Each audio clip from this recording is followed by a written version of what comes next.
warahmatullahi wabarakatuh. Alhamdulillah wassalatu wassalamu ala Rasulillah wa ala alihi wa ashabihi wa man walah. Wa asyhadu an la ilaha illallah wahdahu la syarika wa asyhadu anna Muhammadan abduhu wa rasuluh sallallahu alaihi wa ala alihi wa sallam. Qala Allah subhanahu wa ta'ala: Ya ayyuhalladzina amanu taqullaha haqqa tuqatih wa la tamutunna illa wa antum muslimun. Ya ayyuhan nasu taqu rabbakumul ladzi khalaqakum min nafsin wahidah wa khalaqa minha zawjaha wa batha minhuma rijalan katsiran wa nisaa'a wattaqullaha alladzi tasaaluna bihi wal arham innallaha kana 'alaikum raqibah.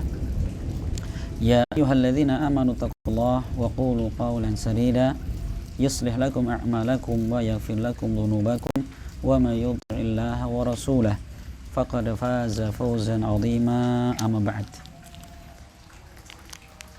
Ikhwan fillah rahimani wa rahmakumullah. Insyaallah kita akan melanjutkan kajian kita di dalam Risalah Al-Usul Sittah. 6 usul, 6 pokok di dalam agama. Ya, alhamdulillah kita telah menyelesaikan 5 usul, 5 pokok dalam agama yang dituangkan penulis di dalam risalah ini. Dan insya Allah kita akan masuk ke asal yang ke-6, asal yang terakhir. Ya, ini adalah asal yang sangat bermanfaat. Kita baca. Qala al-muallif al-aslu sadis, pokok yang ke-6. Raddu syubhatil lati wada'aha syaitanu fi tarkil qur'ani was sunnati wa tiba'il ara'i wal ahwa'il mutafarriqatil mukhtalifati wa hiya anna al-qur'ana was sunnata la ya'rifuhuma illa al-mujtahidul mutlaq.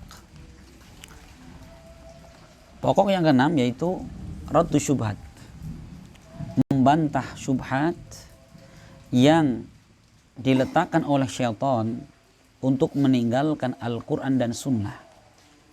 Ya, jadi syaitan bikin teori, bikin pemahaman agar kita meninggalkan Al-Quran dan Sunnah. Wattiba'il ara, dan memilih mengikuti pendapat-pendapat, ya, hawa nafsu yang berbeda-beda dan saling berselisih. Apa alasan mereka? Kok kemudian ngajak orang, syaitan ngajak kita untuk meninggalkan Al-Quran dan Sunnah? Alasannya ini, wahiyya anal Qur'ana was sunnata la ya'rifuhuma illal mujtahidul mutlaq. Yaitu bahwa Al-Quran dan Sunnah tidak bisa dipahami melainkan orang-orang yang memiliki syarat, yaitu seorang mujtahid yang mutlak. Diperhatikan. Jadi syaitan ini, ya, yang kemudian punya banyak bala tentara di kalangan manusia, mereka menyesatkan manusia. Apa alasan mereka? Jadi Al-Quran dan Sunnah itu tidak bisa dipahami kecuali hanya orang-orang khusus sekali. Orang khusus sekali. Itu mereka punya syarat-syarat khusus. Ya, siapa itu orang yang boleh dan bisa memahami Al-Quran. Sampai kata beliau, wal mujtahidu huwa al-mawsufu bi kada. Maka mereka ini mengatakan bahwa seorang mujtahid yang mutlak itu adalah orang yang punya sifat I, A, B, C, D. Awsafan la'allaha la tujadu ta'amatan fi Abi Bakr wa Umar. Dengan sifat-sifat, dengan syarat-syarat yang boleh jadi Abu Bakar dan Umar pun tidak masuk dalam kategori yang mereka inginkan. Perhatikan ya. Jadi cara mereka seperti itu. Menganggap bahwa Al-Quran, Sunnah itu susah dipahami. Maka tinggalkan saja sudah. Mending kita ikuti pemahaman orang, ucapan orang. Ya. Apakah apa yang beliau sampaikan di sini terjadi? Jawabannya terjadi. Bukan hanya di zaman beliau saja. Ya, saya pernah bertemu dengan orang yang dia seperti itu. Begitu belajar zikir terus sudah. Cuma kliwon ke kuburan cari setan gitu. Ketika kamu ngaji apa? Ngaji Islam katanya. Kenapa nggak Al-Quran dan hadis? Oh, itu nanti tingkatan paling tinggi. Coba. Ternyata ada di depan mata. apa yang disampaikan penulis kitab di situ. Nah, saya sekali lagi, dalam asal ini, pokok ini adalah beliau membantah dengan teori yang dibikin syaitan agar manusia meninggalkan Al-Quran dan Sunnah dengan alasan Al-Quran dan Sunnah itu susah dipahami, melainkan siapa? Orang-orang yang dikatakan mujtahid mutlak. Maka mereka pun punya kaidah khusus, syarat-syarat khusus. Nah, padahal teman-teman sekalian, ya, yang namanya Al-Quran dan Sunnah itu banyak sekali yang sifatnya itu gampang dipahami. Ya, gampang dipahami. Coba Allah berfirman dalam Al-Quran, walaqad yassarnal Qur'an lidzikri fahal mudzakir. Ya, dan sungguh kata Allah, kami telah memudahkan Al-Quran lidzikri, untuk dijadikan peringatan.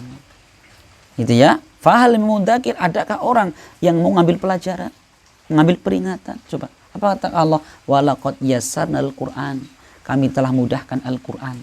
Untuk apa? Dipahami. Nah, ini, maka inilah bantahan dari beliau ayat Al-Quran. Dan Islam itu, Rasul mensifati apa? Inna hadza dina yusrun. Agama Islam ini mudah, ringan, gampang. Itu ya, maka setan ini mereka punya ambisi untuk menyesatkan manusia, caranya seperti ini. Nah, ya memang ya di dalam Al-Quran itu ada perkara-perkara yang agak rumit. Ya, agak rumit, perlu pemahaman lebih khusus. Nah, maka para ulama seperti Syekh Shalih Fauzan di sini beliau menyebutkan bahwa di dalam Al-Quran itu ada perkara yang sifatnya jelas, gamblang, gampang dipahami. Orang awam pun faham. Sebagai contoh, beliau mencontohkan di sini ayat yang mengatakan wa'budullaha wa la tusyriku bi syai'an. Ya, sembahlah Allah saja dan janganlah berbuat syirik kepada Allah dengan sesuatu pun. Orang awam mendengarkan ayat ini faham. Perintah apa? Beribadah hanya kepada Allah, larangan syirik, ya kan? Orang awam faham. Ketika Allah mengatakan innahu may yusyrik billahi faqad harramallahu alaihi al-jannah wa ma'wahun nar wa ma lidh-dhalimin min ansar. Sungguhnya barang siapa syirik kepada Allah, sungguh Allah haramkan untuknya surga dan tempat tinggalnya di neraka. Orang awam sekalipun mendengarkan ayat ini mereka ngerti. Ini adalah ancaman dari syirik kepada Allah, berupa apa? Kekal di neraka. Itu ya, orang awam tahu. Allah mengatakan wala taqrabuz zina, jangan kamu dekati zina. Orang awam tahu ayat apa ini? Larangan dari berbuat zina. Ya, bukan hanya sekedar zina yang Allah haramkan, tapi apa? Segala perkara perantara yang mengantarkan kepada zina diharamkan. Karena ungkapan wala taqrabu, jangan mendekati, itu ablah, lebih tandas, lebih mengena daripada mengatakan wala taznu, jangan berzina. Kalau wala taznu, jangan berzina, larangan cuma berzina. Tapi kalau dikatakan wala taqrabu zina, jangan kamu dekati zina, itu apa? Zina diharamkan, dan diharamkan pula segala yang mengantarkan kepada perzinahan. Tuh, orang awam tahu. Contoh lagi ayat yang lain, Allah mengatakan hurrimat alaikumul maitatu, diharamkan atas kalian bangkai. Orang awam dengar ayat seperti itu tahu apa? Bangkai itu haram. Ya, kambing kalau mati dirodok bangkai haram. Paham? Nah, masalah seperti ini tidak bisa dipahami. Contoh lagi Allah mengatakan wa qul lil mu'minina yaghuddu min absarihim wa yahfadhu furujahum. Ucapkan wahai Rasul kepada orang-orang beriman, hendaklah mereka menundukkan pandangannya dan menjaga kemaluannya. Faham? Nah, karena apa? Ketika melihat wanita yang tidak halal untuk kita, tundukkan pandangannya, jaga kemaluannya, melainkan kepada tempatnya halal. Nah, ini diantara contoh ayat-ayat yang orang awam sekalipun paham maksudnya. Gitu ya. Memang ada di sana ya yang mengetahui cuman orang-orang yang belajar ilmu agama, yang mau belajar. Tahu mereka. Ada lagi di sana ilmunya lebih agak susah lagi, misalkan yang tahu memang katakanlah seorang mujtahid. Nah, tapi ya penulis kitab di sini sedang menerangkan kepada kita bahwa tujuan mereka bikin teori seperti ini agar apa? Kita meninggalkan Al-Quran dan Sunnah. Ya, makanya para ulama ketika mereka menjelaskan Islam itu bertingkat-tingkat. Seperti ya Al-Imam Ibnu Qudamah, beliau ketika menyusun kitab fikih itu ada 4. Yang pertama yang paling ringkas, beliau punya kitab namanya Umdatul Fiqh. Ya.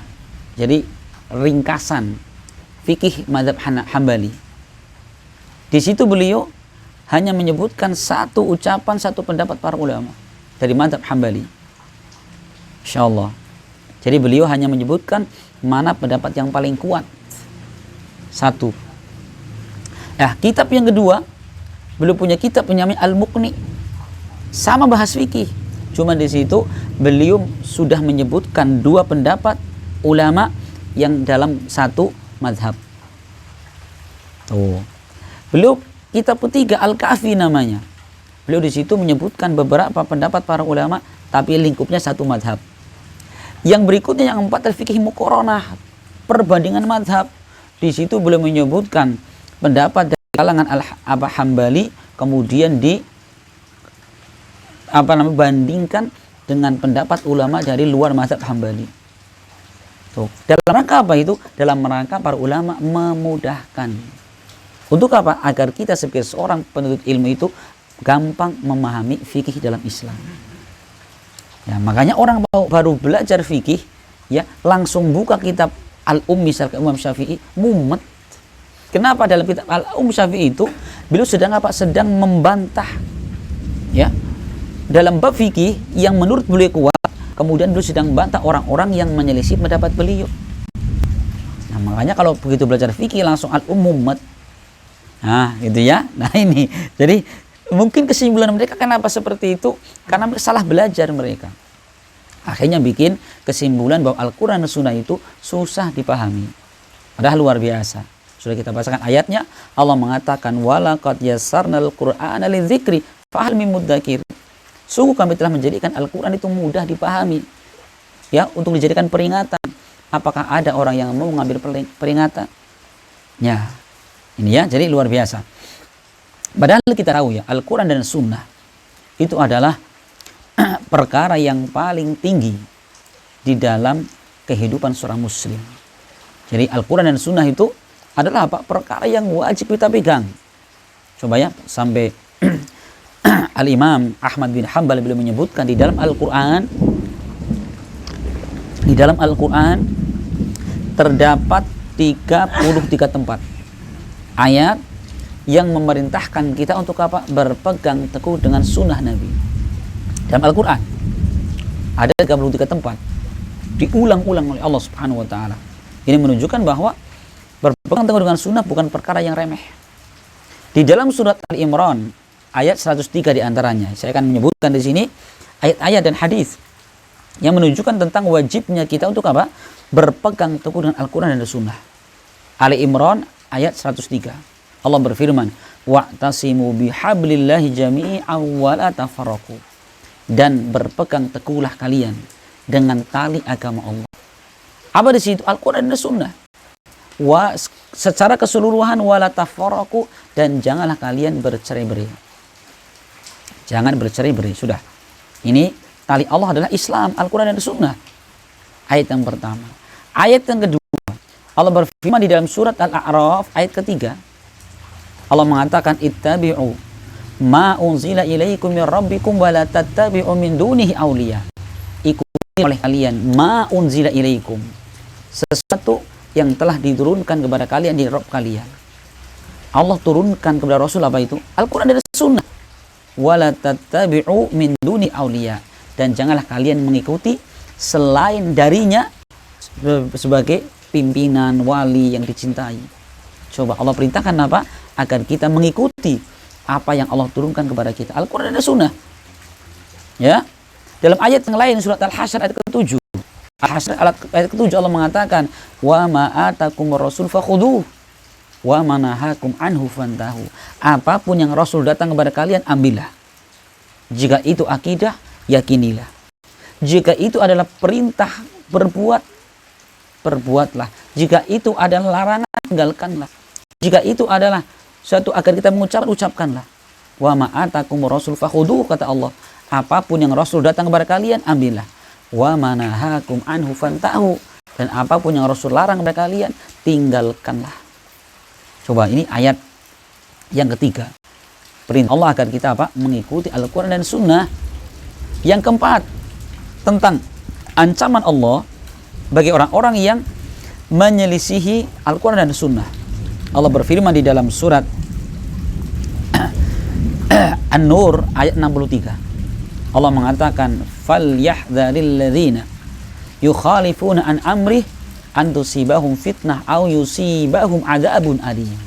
Hendaklah khawatir dan takut orang-orang yang menyelisihi perintah Allah dan Rasulnya. Takut dari apa? An tusibahum fitnah, akan menimpa kepada mereka fitnah atau menimpa kepada mereka azab yang pedih. Imam Ahmad bin Hanbal ketika beliau ditanya, "Ya Imam, apa maksud akan menimpa kepada mereka fitnah?" Beliau mengatakan, "Fitnah itu asyirik." Fitnah itu adalah syirik. Kenapa? Ketika seorang datang berita Allah dan Rasulnya, kemudian dia menolaknya, ini akan muncul dalam hatinya apa? Zaigh, ketergelinciran. Akhirnya apa? Dia berbuat syirik kepada Allah Subhanahu wa taala. Ini luar biasa ini ya. Jadi apa namanya? Hendaklah berhati-hati. Atau akan datang ke mereka azab yang pedih. Apa azabnya itu? Abdullah ibnu Abbas beliau pernah mengatakan, ya, beliau pernah mengatakan tentang ketika ada apa namanya? Yushiku an tanzila alaikum hijaratun minas sama. Aqulu qala Allah wa qala Rasul wa taquluna qala Abu Bakar wa Umar. Kata Abdullah ibn Abbas, saya khawatir akan turun kepada kalian hujan batu. Kenapa? Ketika saya mengatakan Allah dan Rasulnya berkata demikian, sedangkan kalian mengatakan, tapi kan Abu Bakar dan Umar berkata demikian. Ibn Abbas mengatakan, saya khawatir Allah turunkan azab kepada kalian. Yaitu apa? Hujan batu. Ketika apa? Kalian lebih mendahulukan ucapan Abu Bakar dan Umar di atas ucapan Allah dan Rasulnya. Tuh, ini apa? Abdullah ibn Abbas menafsirkan ayat seperti ini, menjelaskan tentang bahaya seorang yang lebih mengutamakan ucapan manusia di atas ucapan Allah dan Rasulnya. Makanya seorang mukmin ketika mendapati ayat, sudah itu adalah apa? Yang menenangkan. Mendapatkan hadis menenangkan baginya, dia yakini, diamalkan. Ya. Kenikmatan seperti ini tidak dirasakan, tidak didapati ahlul bid'ah. Kenapa? Mereka tidak tunduk kepada sunnah. Maka mereka adalah orang yang paling sengsara dalam beragama. Ahlu sunnah, masya Allah mereka itu. Ya, begitu baca ayat, taklim, mendapatkan ayat, tenang, tenteram, diyakini, diamalkan. Mendapatkan sabda Nabi, diyakini, diamalkan. Masya Allah ya, itu indahnya kehidupan ahlu sunnah wal jamaah.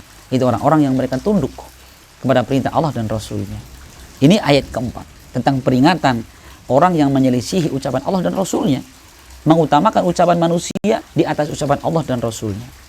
Ayat kelima, Allah berfirman dalam surat An-Nisa 59. An-Nisa 59. Ya ayyuhalladzina amanu atii'allah wa atii'ar rasul wa ulil amri minkum. Orang beriman, taatlah kalian kepada Allah dan Rasulnya dan pemimpin di antara kalian. Perhatikan, Allah perintahkan kita mentaati Allah dan Rasulnya. Mungkinkah perintah Allah akan menyesatkan? Mungkinkah perintah Allah tanpa kita pahami, tidak bisa kita pahami? Mustahil. Mustahil. Ya. Nah, ini ayat yang kelima. Kemudian dalam hadis Nabi SAW, Rasul pernah mengatakan dari Abu Hurairah, diriwayatkan Bukhari Muslim, Rasul mengatakan, man ata'ani faqad ata' Allah wa man asani faqad asallah. Barang siapa mentaatiku, sungguh dia telah mentaati Allah. Dan siapa bermaksiat kepadaku, sungguh dia telah bermaksiat kepada Allah Subhanahu wa taala. Coba ya. Dalam hadis yang lain diriwayatkan Imam Bukhari dari Abu Hurairah, Rasul mengatakan, kullu ummati yadkhulunal jannah illa man aba. Semua umatku akan masuk surga kecuali orang-orang yang enggan. Maka sahabat bertanya, Rasul, wa man ya'aba, siapa yang enggan masuk surga? Maka Rasul mengatakan, man ata'ani dakhalal jannah wa man asani faqad aba. Siapa mentaatiku, dia akan masuk surga, dan siapa bermaksiat kepadaku, dialah orang yang enggan masuk dalam surga. Masya Allah. Itu ya. Ayat berikutnya, ketika Allah memerintahkan kepada kita kapan terjadi perselisihan, kembalikan kepada siapa? Allah dan Rasulnya. Di dalam An-Nisa 59 Allah berfirman, An-Nisa 59. Kelanjutannya tadi ya. Allah mengatakan, Fa in tanaza'tum fi syai'in farudduhu ila Allahi wa Rasul. Ya, jika kalian terjadi perselisihan fi syai'in, dalam segala urusan. Kenapa saya artikan segala urusan? Jadi syai' itu adalah kalimat nakirah dalam bahasa Arab. Dalam konteks in syartiyah, an nakirah fi siyaqi syart yufidul umum. Ya, kalimat nakirah dalam konteks syarat memberikan faedah keumuman. Artinya apa? Jika kalian berselisih dalam segala urusan, urusan agama, urusan keluarga, urusan masyarakat, urusan ekonomi, bagaimana caranya terjadi perselisihan? Farudduhu ilallahi wa Rasul. Kembalikanlah kepada Allah dan Rasul. Apa maksudnya?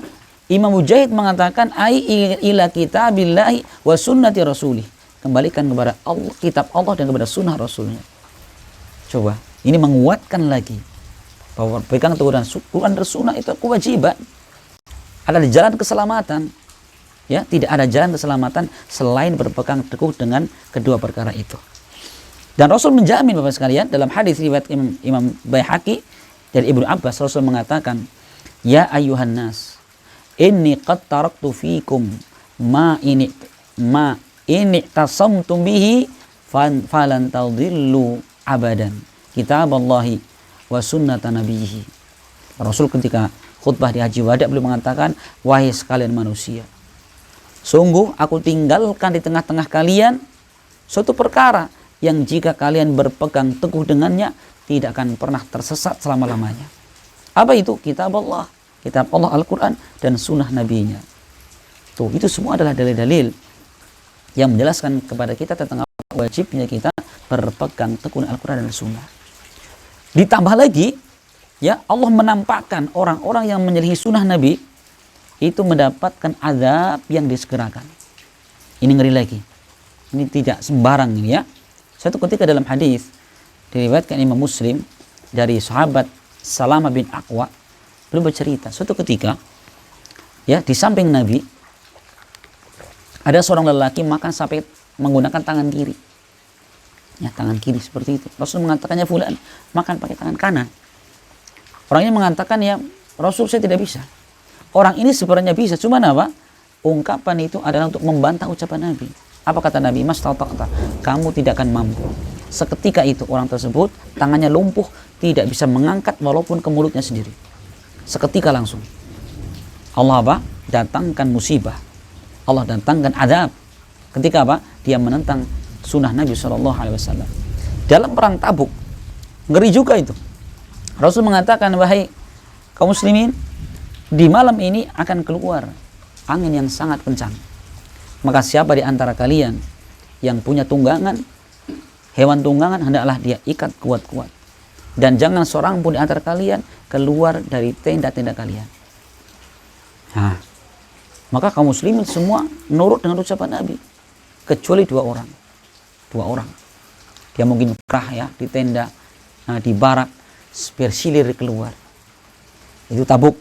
Tiba-tiba datang angin sangat kencang menerpa kedua orang ini. Terdampar kedua orang ini di mana? Dekat Gunung Toi. Tabuk, Gunung Toi, berapa jam itu? 10 jam perjalanan. Ya, jadi apa kira-kira? Mungkin selamat. Den. Satu sunnah Nabi ditinggalkan luar biasa. Ya, makanya kalau kita menyelisih sunnah Nabi kok aman-aman saja, jangan merasa kita aman. Ya, mungkin fisik kita Allah selamatkan, cuman apa? Iman kita yang tidak selamat. Itu lebih mengerikan lagi.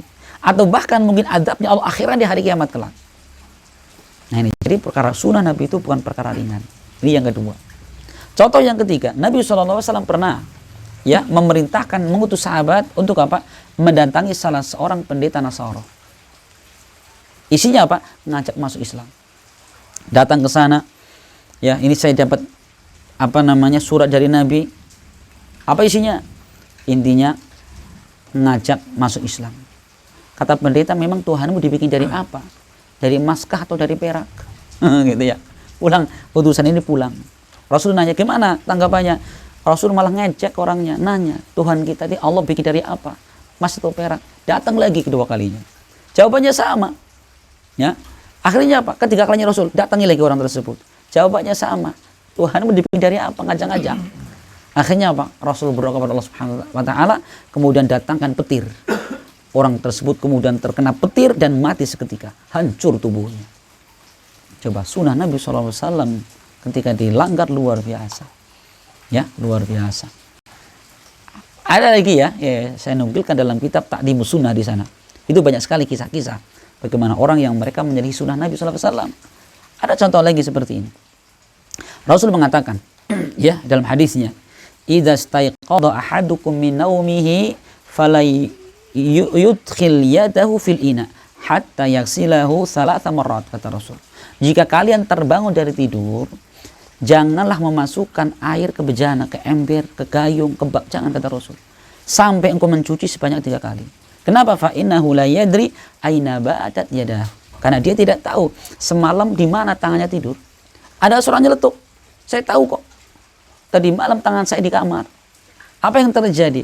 Keesokan harinya dia tidur, begitu bangun ternyata satu tangannya masuk sampai apa nih? Sikunya masuk ke dubur.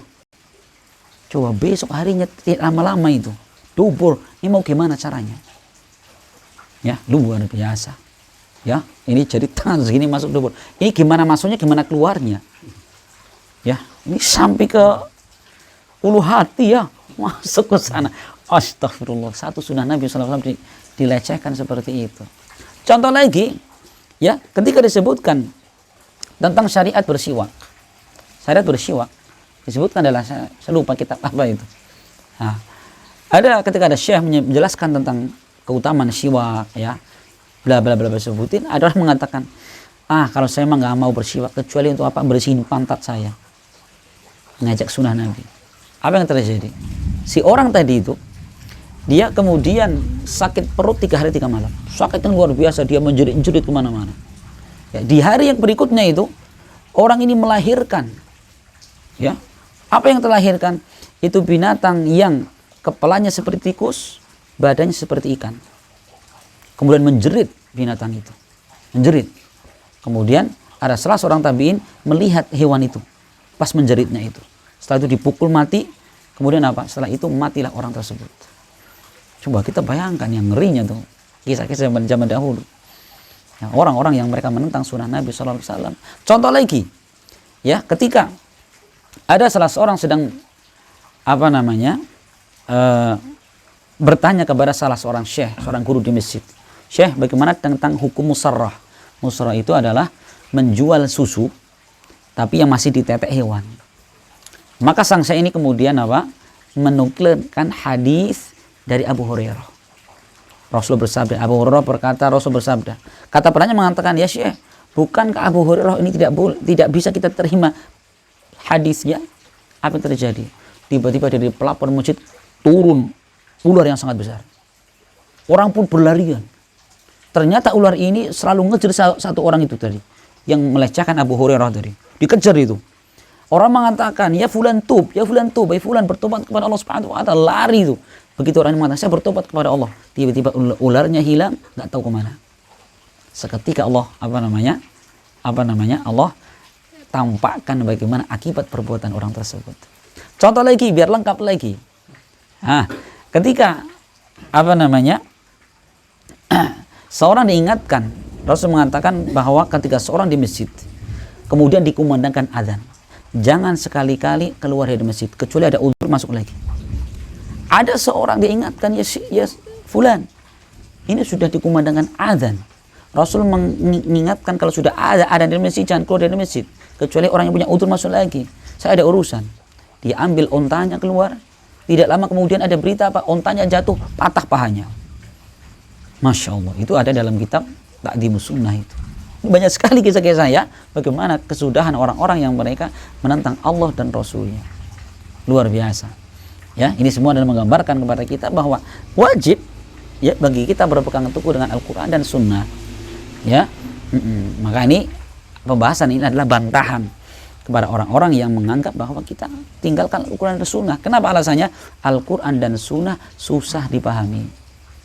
Bahkan hal seperti ini nih, sepertinya sudah banyak meracuni kaum muslimin. Dulu pas saya kecil itu, saya dinasihati sama orang, kalau belajar agama jangan terlalu dalam ya. Itu. Kenapa? Itu contohnya kebetulan di daerah kita ada 2 orang tokoh agama, semuanya ininya nggak beres. Apa kata orang? Ini terlalu keberatan ilmu. Coba, jadi seakan-akan ilmu agama itu bikin orang stres. Betul itu kalau lagi marah itu datang ke sekolah MI mau cari kaca gitu. Ini keberatan ilmu. Masya Allah ya. Ini ilmu apa yang dipelajari? Padahal kalau kita tahu ya belajar Al-Quran dan Sunnah, Masya Allah, bertambah kita pelajari, bertambah menenangkan, bertambah meyakinkan, bertambah kita akhlaknya baik ya dengan sesama dan orang tua. Semakin baik. Malah katanya belajar agama jangan dalam-dalam. Nanti ngapa? Stres. Itu. Ini dapat kesimpulan dari mana itu? Ya, saya yakin itu orang seperti itu salah belajarnya. Ya, salah belajarnya. Nauzubillah. Nah, perhatikan. Jadi mereka sedang ya bikin opini di tengah-tengah umat bahwa Al-Quran Sunnah itu susah dipahami. Itu adalah sebuah kekeliruan. Sampai kata beliau, ya, fa illam yakunil insanu kadzalik falyurid anhuma. Ya, fardhon hatman la syakka fiha wala iskal. Jika seseorang dia tidak memiliki sifat mujtahid mutlak, tinggalkan Al-Quran dan Sunnah. Perkara yang wajib dan pasti, tidak ada keraguan dan tidak ada iskal di dalamnya. Naudzubillah. Ini ya, jadi dibalik gitu. Agama dibalik seperti itu. Al-Quran dan Sunnah harusnya kita pegang kuat-kuat. Jangan sampai kita selisihi. Malah apa? Mereka mengatakan kalau orang tidak punya sifat-sifat tadi, bukan mujtahid mutlak, tinggalkan Al-Quran dan Sunnah. Naudzubillah. Sampai beliau mengatakan wa man talabal huda minhuma fahuwa imma zindiq wa imma majnun. Ya, dan barang siapa yang mencari petunjuk Al-Quran dan Sunnah, maka dia dikatakan seorang yang zindik, munafik, atau orang yang gila tadi kan. Kenapa? Li ajli su'ubati fahmi.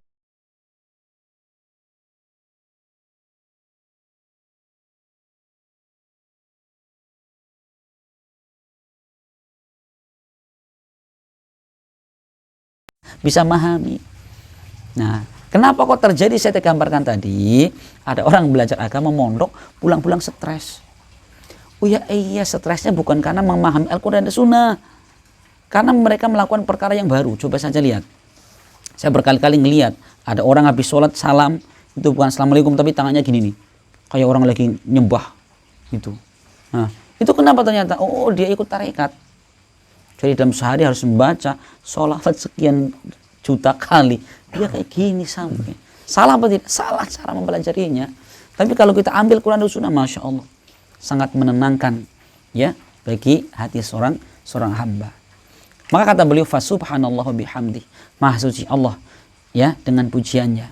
Wa kam bayanallahu subhanahu wa ta'ala syar'an wa qadran khalqan wa amran fi raddi hadil syubha al-mal'unah min wujuhin syatta balaghat ila hadhi daruriyatil amati. Berapa banyak Allah subhanahu wa ta'ala menjelaskan secara syar'i, qadari, khalqan wa amran untuk membantah subhat ini semua. Subhat yang terlaknat, kata beliau, dari berbagai macam sisi ya, sampai bantahan itu ya sampai kepada tingkatan darurat yang sifatnya umum. Tapi apa? Walakin aktsaron nasi la ya'lamun. Tapi kebanyakan manusia mereka tidak mengetahui.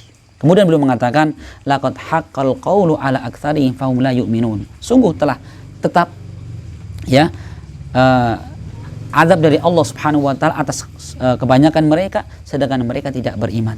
Inna ja'alna fi a'naqihim aghlala fahiya ilal adqani fahum muqmahun. Sungguhnya kami telah menjadikan belenggu pada leher mereka, kemudian tangan mereka diikat, dan kemudian mereka mengadahkan kepalanya ke atas. Artinya apa? Tidak bisa nengok kanan kiri sudah.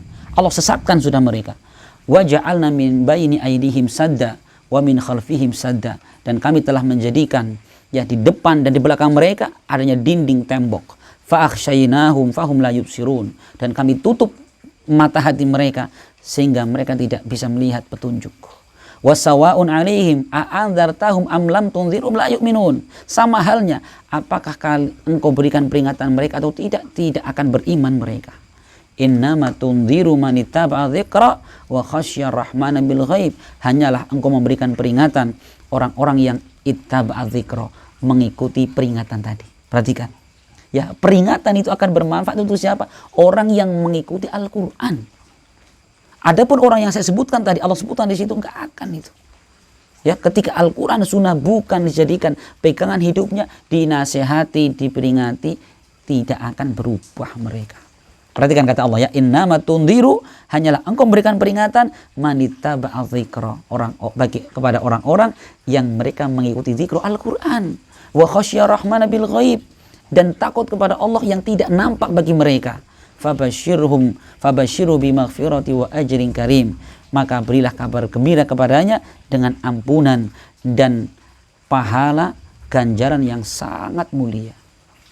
Ini perhatikan, Masya Allah ya, beliau nutup kitab ini dengan kaidah ini. Maka kata beliau, walhamdulillahi rabbil alamin, wa sallallahu ala nabiyyina Muhammadin wa alihi wa sahbihi wa sallama tasliman katsira ila yaumiddin. Alhamdulillah, maka selesailah kita menjelaskan secara singkat di dalam al-usulus sittah, 6 usul pokok dalam agama.